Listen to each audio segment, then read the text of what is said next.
আল্লাহ জানতে চাইবেন আপনি কত বড় শিক্ষক, আল্লাহ জানতে চাইবেন আপনি কত বড় ডাক্তার, ইঞ্জিনিয়ার, ব্যবসায়ী, প্রফেসর, চাকরিজীবী, মানে কিচ্ছু জানতে চান। একটা প্রশ্ন, দুনিয়ায় কর্ম করে আমার অর্থাৎ আল্লাহর সন্তুষ্টি অর্জন হইছে কি হয় নাই, একটার জবাব। 60, 70, 80, 90, 100 বছর কর্ম কি করছেন মালিক জানতে চাইবেন। মালিকের কাছে একটা জবাব তৈরি করতে হবে, মরার আগে আল্লাহর সন্তুষ্টি অর্জন হইছে কি হয় নাই। এই সন্তুষ্টি করতে গিয়ে এই নামাজ, রোজা, হজ, জাকাত, ভালো কাজ, মন্দ কাজ সবকিছু তো ওইটার মূল নাকি, আল্লাহ রাজি খুশি নাকি। একটা জবাব, মালিক খুশি না বেজার। যদি কর্ম করে মালিকের সন্তুষ্টি অর্জন করতে পারি মাফ।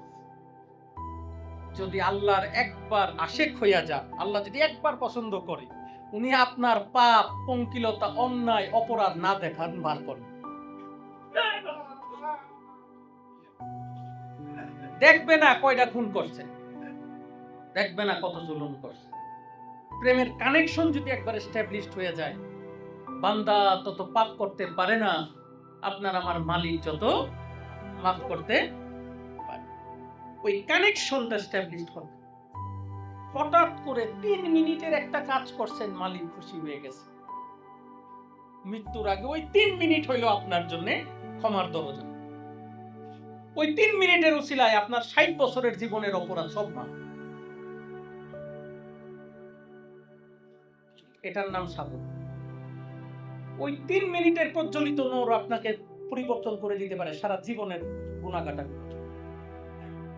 কিন্তু এই 3 মিনিট পাওয়ার জন্য বা 3 সেকেন্ড পাওয়ার জন্য সারা জীবন খুঁজতে হয়, সন্ধান করতে হয়।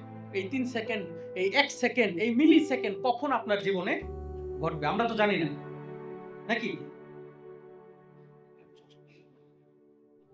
এইটা যেই দিন আপনি বুঝবেন, দেখবেন আপনি মালিকের অনেক কাছের হয়ে গেছেন। আর যেটা না বুঝবেন, সারা দুনিয়া মালিকরে খুঁজলেও লাভ নেই।